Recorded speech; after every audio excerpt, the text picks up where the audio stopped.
अबू ज़रा ने कहा कि हमसे अबू हुरैरा रज़ियल्लाहु ताला अन्हु ने बयान किया, उन्होंने फरमाया कि रसूलुल्लाह सल्लल्लाहु अलैहि वसल्लम तकबीर तहरीमा और क़िरात के दरमियान थोड़ी देर चुप रहते थे।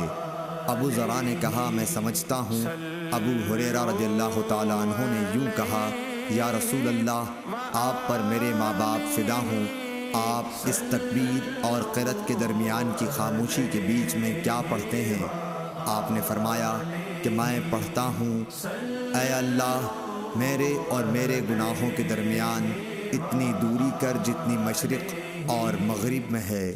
ए अल्लाह, मुझे गुनाहों से इस तरह पाक कर जैसे सफ़ेद कपड़ा मैल से पाक होता है। ए अल्लाह, मेरे गुनाहों को पानी, बर्फ़ और ओले से धो डाल। सही बुखारी हदीस नंबर 744।